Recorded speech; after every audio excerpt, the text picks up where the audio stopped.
आपण आता ते फिनिशिंगचं काम पाहिलं असेल. खरं म्हटलं तर अधिकारी जे पिल्लाई म्हणून होते यांनी जी काय थातूर मातूर उत्तरं दिली, तर सगळ्यात पहिले तर त्यांनी 1 महिना अगोदर कमीत कमी बोर्ड लावायला पाहिजे होता, अनाऊन्स व्हायला पाहिजे होतं की असं असं काम आहे, आणि ॲज अ खासदार म्हणून मला एक पत्र लिहायला पाहिजे होतं. परंतु कुठल्याही प्रकारचं असं प्रिकॉशन न घेता डायरेक्टली त्यांनी ते बंद केलं.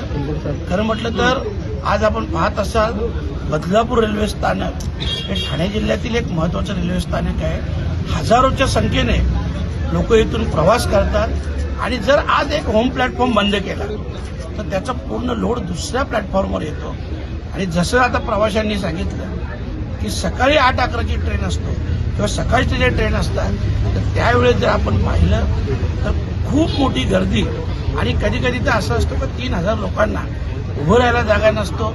आणि जर ट्रेन 15 मिनिटं, 25 मिनिटं, 30 मिनिटं उशिरा आली तर 3चे 6000, 6चे 9000 लोक होतात. आणि अशा परिस्थितीत ही गर्दी एका प्लॅटफॉर्मवर शक्य नाही, आणि म्हणूनच जे दुसरं प्लॅटफॉर्म त्यांनी बंद केलेलं आहे ते त्वरित उघडावं, खुलं करून द्यावं. परंतु त्यांनी काही अडचणी सांगितल्या की त्यांना जे काही लिफ्टचं काम करायचं असेल, एक्सलेटरचं काम करायचं असेल, आणखी काही सुविधा असतील, या सुविधांसाठी साधारणतः त्यांना 1 ते 1.25 महिना लागेल.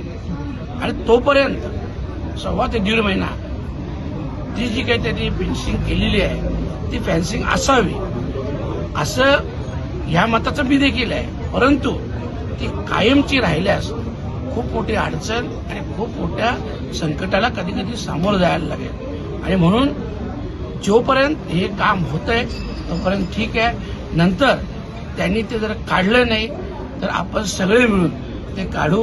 कारण मी अधिकाऱ्यांना देखील समजावून सांगितलं, आपण लोकांच्याच पैशावर, लोकांच्याच कराराने पैसे आल्यानंतर त्यांना सुविधा द्यायचं काम आपण करतो. तेही याच लोकांवर पगार घेतात. मलाही याच लोकांनी खासदार बनवलं, आणि म्हणून लोकांप्रती आपली जबाबदारी खूप मोठी असतो. आणि म्हणून लोकांच्या भावनेचा आदर करून निर्णय व्हावा असं स्पष्ट मत मी इथं अधिकाऱ्यांना, पिल्लाई म्हणून अधिकारी त्यांना सांगितलं.